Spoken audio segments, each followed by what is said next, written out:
નમસ્કાર મિત્રો ખોડલધામનું ગોપાલને પીઠબળ, ખોડલધામનું ગોપાલ ઇટાલિયા આમ આદમી પાર્ટીને પીઠબળ, તે સવાલ હવે ચર્ચાઈ રહ્યો છે.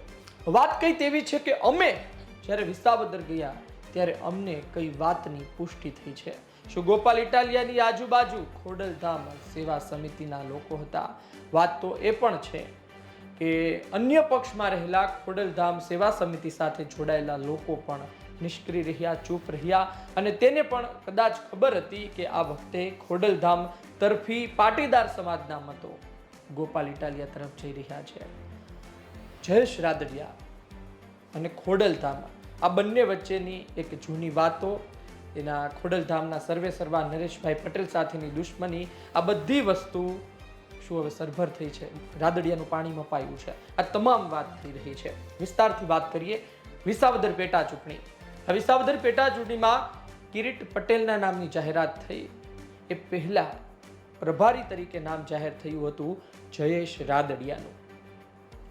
એ સમયે એવી ચર્ચા ચાલતી હતી કે જયેશ રાદડિયાનું ટાઢા પાણીએ ખસકાડશે ભારતીય જનતા પાર્ટી. પરંતુ જયેશ રાદડિયા, CR પાટીલ, એમની વચ્ચેની વાતો, એક પછી એક મંત્રીઓ આવવા, એ દર્શાવતું હતું કે ભારતીય જનતા પાર્ટી આ બેઠકને લઈને ગંભીર છે. જયેશ રાદડિયા સૌરાષ્ટ્રમાં કપાય કે સૌરાષ્ટ્રમાં રહે, મંત્રીમંડળમાં આવે કે જાય, તેનાથી ફરક નથી પડતો, પણ ભારતીય જનતા પાર્ટી ખરા અર્થમાં કિરીટ પટેલને જીતાડવા ઈચ્છે છે તેવું લાગતું હતું દ્રશ્યો પરથી. જયેશ રાદડિયા મહેનત કરતા હતા, પણ આ જ બેઠક છે, વિસાવદર બેઠક છે, ત્યાં 1,35,000થી પણ વધુ મત પાટીદાર સમાજના છે, ખેડૂતોના છે, કેટલાય લોકો સુરતમાં રહે છે. સવાલ એ હતો કે પાટીદાર સમાજના મત કોની તરફ રહેશે? જયેશ રાદડિયા પ્રચાર કરી રહ્યા છે, સામે ગોપાલ ઇટાલિયા પણ છે, નીતિન રાણપરિયા છે, એ ભેસાણના છે. એક સમયે જેનીબેન ઠુમર પોતે વિસાવદર સભા માટે પણ આવી રહ્યા હતા, ત્યારબાદ તે પણ ના બતાયા. તેમને ગોપાલ ઇટાલિયા જીત્યા તો તેમને શુભકામના પણ પાઠવી. વાત એ હતી કે આ તમામ વચ્ચે શું ચાલી રહ્યું હતું અને પાટીદાર સમાજના વધુ મત કોણ લઈ જવામાં સફળ રહ્યું અને કયા કારણોસર. અમે જ્યારે વિસાવદર ફરી રહ્યા હતા, ગોપાલ ઇટાલિયાના નજીકના લોકો કોણ કોણ છે તે જાણ્યું, ગોપાલ ઇટાલિયા સાથે કોણ રહે છે અને ગોપાલ ઇટાલિયા માટે જેણે જી જાનથી પ્રચાર કોણે કર્યો, ગોપાલ ઇટાલિયાને જીતાડવા માટે કોણે મહેનત એ હદે કરી કે દિવસ રાત એક થઈ ગયા હોય. પરિણામ આવ્યું ત્યાં સુધી અડીખમ કોણ રહ્યું. ગોપાલ ઇટાલિયાના માટે વિસાવદરનું સ્થાનિક સંગઠન તો ભાંગી ગયું હતું, તો કોણ કોણ તેની સાથે રહ્યા? તમામ ચર્ચાઓ ચાલી રહી હતી. વાત એ છે કે એક વાત ઉડીને આંખે વળગે છે કે ખોડલધામ સમિતિના લોકો ગોપાલ ઇટાલિયાની આજુબાજુ જોવા મળતા હતા. પાટીદાર અનામત આંદોલન સમિતિના લોકો ગોપાલ ઇટાલિયાની આજુબાજુ જોવા મળતા હતા. અને તમે એ તમામ વસ્તુ ભેગી કરો તો એક વાત એ પણ છે કે આ ખોડલધામ સેવા સમિતિ, ખોડલધામના લોકો અને ખોડલધામના સર્વે સર્વા નરેશ પટેલ સાથે જયેશ રાદડિયાની દુશ્મની. જયેશ રાદડિયા આમ તો સમૂહ લગ્ન હોય, જાહેર કાર્યક્રમ હોય, તેમાં નરેશ પટેલને સંભળાવતા રહ્યા છે. અને તેનું એક કારણ તેવું પણ કહેવામાં આવે છે કે 2017માં 2022માં તેની વિરુદ્ધમાં નરેશભાઈના કેટલાય લોકોએ કામ કર્યું. અને એક વાત એ પણ કહેવામાં આવે છે કે વિઠ્ઠલભાઈ, ખોડલધામ બન્યું એમાં વિઠ્ઠલભાઈનો પણ સિંહ ફાળો છે, પરંતુ ધીરે ધીરે તેઓ તેનાથી દૂર થઈ ગયા. કોરાટ પરિવાર છે તેને નરેશભાઈ ખોડલધામ વધારે મહત્વ આપે છે જયેશભાઈ રાદડિયા કરતા. એટલે કે આ તમામ કારણો ભેગા કરતા એક વાત આપણે સમજી શકીએ કે નરેશભાઈ ખોડલધામનો કરંટ ગોપાલ ઇટાલિયા તરફ ચાલ્યો.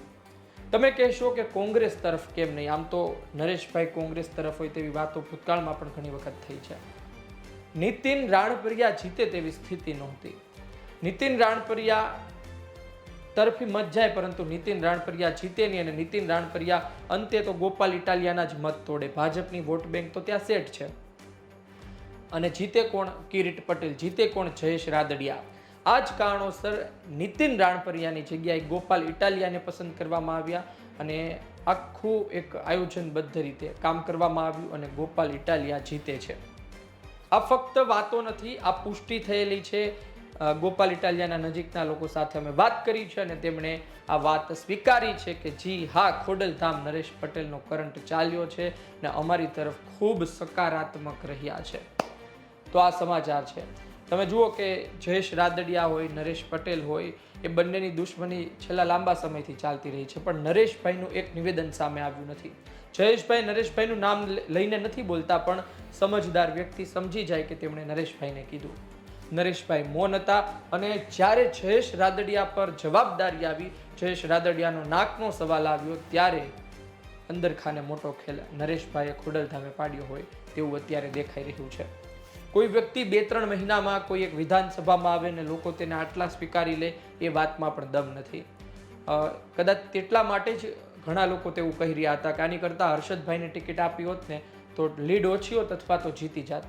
કિરીટભાઈ પણ બહારના ગણાયા, ગોપાલભાઈ પણ બહારના ગણાયા, પણ ગોપાલ ઇટાલિયાએ જે મહેનત કરી 2-3 મહિનામાં, તેમાં થોડું વાતાવરણ બન્યું, માહોલ બન્યો અને ત્યારબાદ એ તમામ સમીકરણ ગોપાલ ઇટાલિયા તરફ ધીરે ધીરે આવવા લાગે. પછી જવાહર ચાવડાનું હોય, હર્ષદભાઈ રીબડિયાના સમર્થકો હોય, એ પછી ખોડલધામ હોય, એ તમામ સમીકરણો તેમના પર આવવા લાગ્યા. કિરીટ પટેલની છબી હોય, તેના ભૂતકાળના કામો હોય અને ગોપાલ ઇટાલિયા જીતે છે. સામાન્ય રીતે કોઈ 2-3 મહિનામાં કોઈ મોટા નેતાને સ્વીકારે નહીં. મને લાગે છે ગોપાલ ઇટાલિયાની વિસાવદરમાં તૈયારી છેલ્લા લાંબા સમયથી ચાલતી હતી. એટલે કે ભૂપતભાઈએ રાજીનામું આપ્યું ત્યારથી ગોપાલ ઇટાલિયાની તૈયારી એ વિસ્તારમાં ચાલતી હતી. અન્ય દાવેદારો પણ હતા, હિતેશભાઈ વઘાસિયા, ડોક્ટર, પછી રેશમાબેન પટેલ, પણ ગોપાલભાઈ દિલ્હી ગયા, ટિકિટ લઈને આવ્યા, એ વાત પણ સામે આવી હતી. આ બધી વાતો છે, આ બધા સમાચાર છે, પરંતુ જે જીતે એનું મહત્વ હોય છે. ગોપાલ ઇટાલિયાએ જીતીને બતાવ્યું, 17,000ની લીડ લઈને આવ્યા. હવે કોઈ ના બોલી શકે, આમ આદમી પાર્ટીમાં પણ કોઈ ના કહી શકે, કારણ કે લીડ ઓછી હોય ને હાર્યા હોય તો તમે કહી શકો. આ તો ટિકિટ આપી આમ આદમી પાર્ટી એ ફાયદામાં રહી છે. પણ અંતે ગોપાલની જીત પાછળ ખોડલધામ મોટું ફેક્ટર માનવામાં આવી રહ્યું છે. તમે પણ તેની આજુબાજુના લોકોનો અભ્યાસ કરી લેજો કે તેઓ ક્યાંથી આવે છે, શું કરે છે. એ ચહેરા નહીં કે જે ચૂંટણી લડી ચૂક્યા છે, હું એવા ચહેરાની વાત કરું છું જે સામાન્ય ચહેરા છે, જે ચૂંટણી નથી લડ્યા અને જે વિસાવદરમાં તેની માટે ખૂબ દોડતા હતા, જે તેનો સોશિયલ મીડિયામાં ખૂબ પ્રચાર કરતા હતા. થોડું જોઈ લેજો. આપનું શું કહેવું છે કોમેન્ટ બોક્સમાં જરૂરથી જણાવજો. આ માહિતી, આ ચર્ચા પસંદ આવી હોય લાઈક કરજો, શેર કરજો. ધન્યવાદ.